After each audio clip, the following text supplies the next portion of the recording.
Alors, bonjour à tous et à toutes. Je suis bien contente aujourd'hui d'avoir l'opportunité de vous présenter une petite capsule sur la question de l'occupation transitoire comme un outil pour la requalification des églises. Alors, je me présente, je m'appelle Marianne Lemieux-Aird, je suis co-directrice d'entremise et responsable de notre volet service conseil. En gros, chez Entremise, on est une OBNL, une entreprise d'économie sociale en aménagement dont la mission est de transformer les espaces vacants ou sous-utilisés en projets collectifs pour des villes et villages plus justes, durables et résilients. On tente d'accomplir cette mission à travers deux grands axes de service.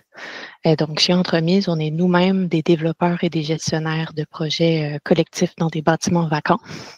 Donc, ça, ce que ça veut dire, c'est que on va repérer des bâtiments dans la ville de Montréal et on va soit devenir propriétaire de ces bâtiments ou on va négocier avec les propriétaires des bâtiments pour développer des projets collectifs dans ces bâtiments. Donc, on va aménager les espaces, on va lancer des appels à candidature pour trouver des occupants et des occupantes et on va gérer cette communauté-là afin de la rendre la plus autonome et résiliente possible. Donc, ce type de service-là, on l'offre uniquement à Montréal parce qu'il faut être sur place dans les lieux pour gérer la communauté et gérer l'occupation. Et donc, on a plusieurs projets qu'on a menés à titre de gestionnaire immobilier, notamment celui qui est le plus connu, qui est probablement la Cité des Hospitalières, dont je vais pouvoir vous parler un peu plus tard dans la présentation. Et à travers ces projets-là, on a commencé à acquérir une certaine expérience dans les projets collectifs, à comprendre certaines choses et on a décidé que ça pourrait être chouette de transmettre ces connaissances à d'autres groupes qui, eux, auraient la volonté de transformer des bâtiments vacants en projets collectifs et ça un peu partout au Québec. Et donc, à travers nos expériences à titre de gestionnaire de projets collectifs, on a commencé à comprendre certaines choses. À travers les expérimentations, on a acquis certaines connaissances et compétences. Et il y a peut-être 2 ans, on a décidé de vouloir transmettre ces connaissances à d'autres groupes qui, eux, auraient la volonté de transformer des bâtiments vacants en projets collectifs un peu partout au Québec. Et donc, depuis, on mène plusieurs projets d'accompagnement en parallèle. Ici, vous voyez 2 projets dans des églises, mais la question de la requalification d'églises est vraiment au cœur de notre pratique en service conseil parce que vous le savez très bien, c'est vraiment un enjeu d'actualité en ce moment. Il y a beaucoup, beaucoup d'églises qui cherchent une vocation additionnelle pour pouvoir survivre à travers le temps. Et ce qui m'amène au vif du sujet, soit la question de l'occupation transitoire comme levier pour la requalification des églises. L'occupation transitoire, c'est un terme qui peut sembler un peu complexe, mais pour décrire une pratique qui, elle, est assez simple. En gros, ce que ça veut dire, c'est une pratique qui met à profit l'entre-deux dans la vie d'un bâtiment. Je vous explique. Chaque bâtiment est conçu avec une vocation ou une fonction initiale. Par exemple, une église est construite pour être un lieu de culte. Par contre, la société évolue, les besoins changent, les volontés des propriétaires aussi évoluent, ce qui fait en sorte que dans la plupart des cas, les bâtiments finissent par perdre leur vocation première et devenir vacants. Et là, cette période de vacances, elle peut être de très courte durée, mais elle peut aussi s'étirer sur de longues périodes, surtout quand on parle de bâtiments patrimoniaux qui sont particulièrement complexes à requalifier.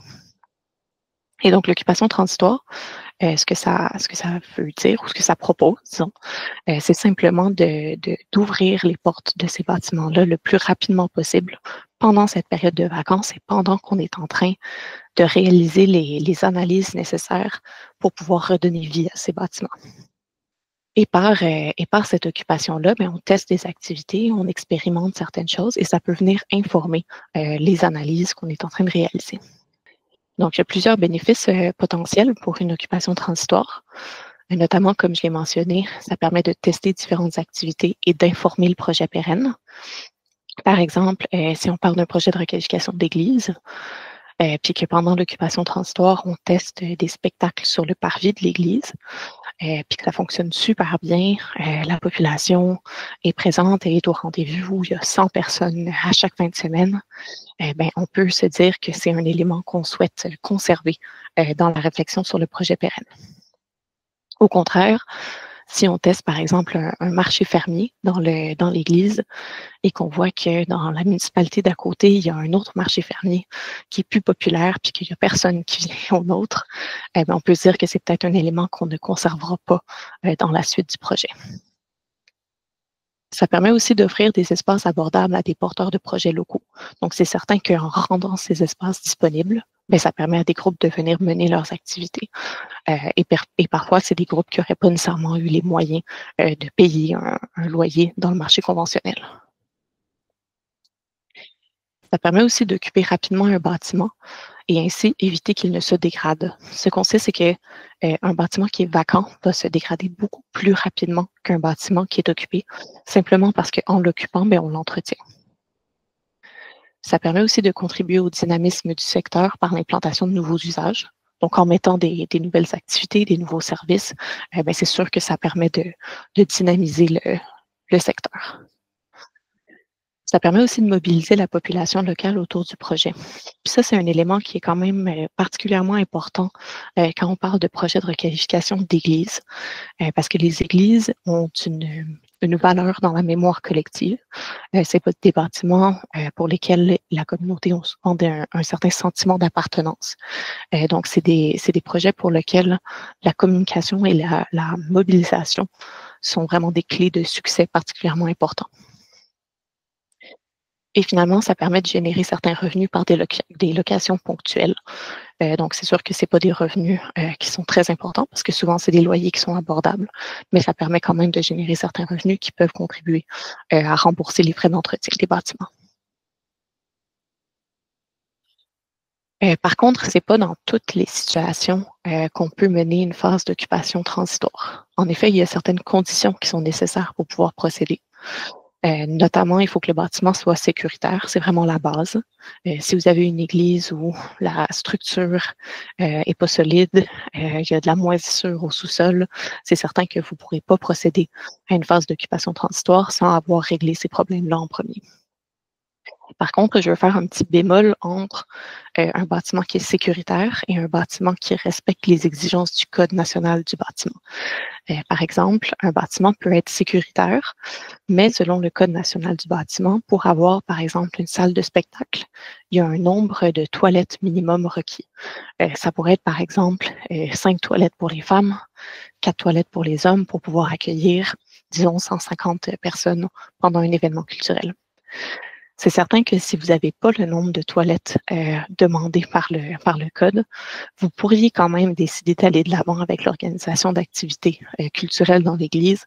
Ce ne serait pas là un enjeu de sécurité, ce serait plutôt un enjeu de confort. Ce qui est certain aussi, c'est que si vous n'êtes pas propriétaire des bâtiments, ben, ça va vous prendre une entente avec le propriétaire. Par exemple, des fois, les fabriques sont encore propriétaires des bâtiments, mais si vous avez la volonté de devenir propriétaire éventuellement ou de mener des activités rapidement dans l'Église, ben, vous pourriez signer une entente avec la fabrique. Ça prend aussi des personnes responsables du temps et de la volonté. Donc, c'est certain, il faut qu'il y ait quelqu'un qui gère cette occupation transitoire, qui soit là pendant les événements. Et finalement, ça prend un petit budget pour l'aménagement.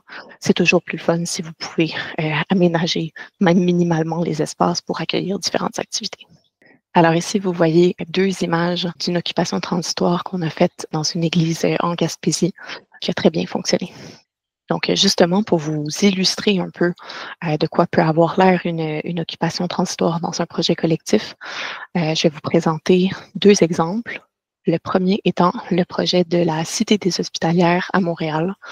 Donc, un grand couvent de 60 000 pieds carrés situé entre l'avenue des Pins et l'avenue Parc, donc au pied du Mont-Royal. C'était la congrégation des Sœurs de Saint-Joseph qui occupait le bâtiment jusqu'en 2018 où elles ont décidé de léguer ce bâtiment à la Ville de Montréal.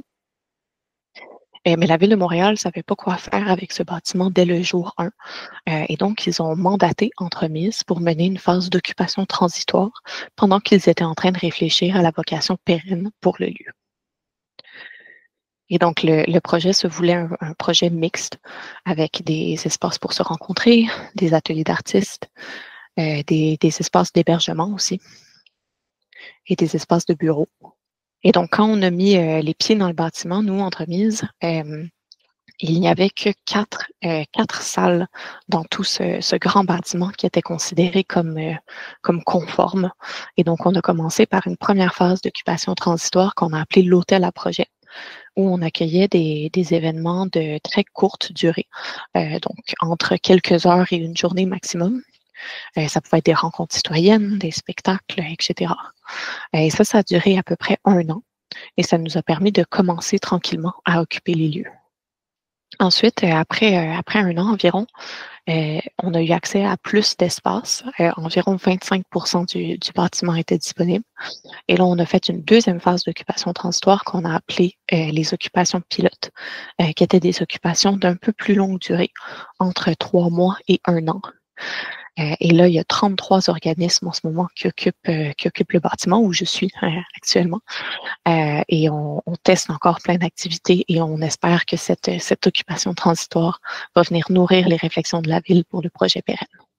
Un autre projet qui a misé sur l'occupation transitoire, c'est la requalification de l'église de l'Assomption de Notre-Dame de Grande-Rivière.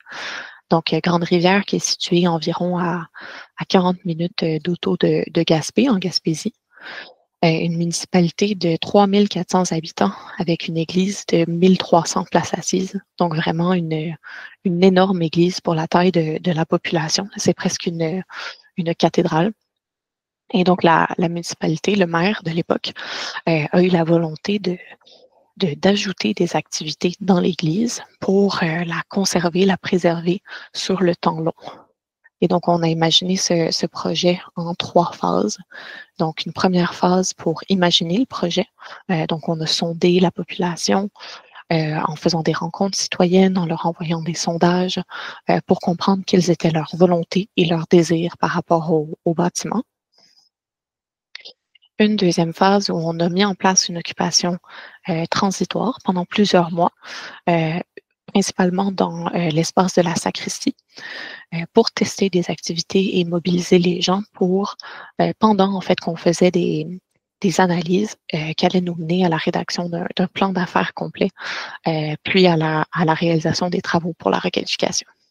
Et pendant cette phase d'occupation transitoire, un des éléments qu'on a mis en place, c'est l'aménagement du corridor à l'entrée de l'église. En fait, ce corridor-là, ça a été une annexe qui a été construite beaucoup plus tard. Et c'était un espace qui n'était pas d'une très grande qualité. À la base, les murs étaient tout blancs, mais c'était rendu l'entrée principale du bâtiment. Et donc, ce qu'on a fait, c'est qu'on est venu peindre une grande ligne du temps dans ce corridor, une ligne du temps qui relatait les moments marquants dans l'histoire de l'Église et de la communauté. Et on est venu inviter les habitants du secteur à venir apposer des photos souvenirs de l'Église sur cette grande ligne du temps. Et la ligne du temps faisait le lien entre le passé plus religieux du bâtiment et le nouveau projet qui allait prendre place, qui prévoyait une mixité entre des activités de culte et des activités non religieuses.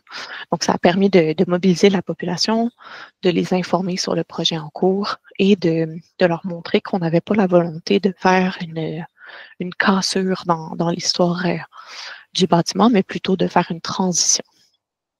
Et donc, l'occupation transitoire a permis de mener plein de types d'activités différents, notamment des rencontres citoyennes, des spectacles, des apéros. C'est sûr que en même temps, il est arrivé la pandémie, donc ça a été un petit peu plus compliqué, mais ça nous a quand même permis de tester plein de choses, de mobiliser des gens et de tirer certains grands apprentissages aussi. Dans ce cas-ci, on s'est rendu compte que la cohabitation entre les activités de culte et les activités non religieuses pouvait parfois causer certaines frictions, mais ça nous a permis de nous en rendre compte assez rapidement dans le processus et de mettre en place de la médiation pour pouvoir résoudre ces frictions sur le long terme. Donc voilà, j'espère que ça vous a donné des idées ou que ça vous a inspiré pour de potentiels projets d'occupation transitoire autour de chez vous. Puis en ce moment, Entremise avec plusieurs autres entreprises d'économie sociale en aménagement, On est en train de réaliser une grande boîte à outils en immobilier collectif. Donc, qui va comprendre plein de guides, de ressources, de gabarits que vous pouvez vous approprier pour aider des groupes porteurs dans des projets de requalification de bâtiments vacants en immobilier collectif. Donc, si ça vous tente d'aller voir ces ressources-là, vous pouvez vous rendre sur notre site internet entremise.ca sous l'onglet boîte à outils. Tout est disponible gratuitement en ligne. Merci beaucoup.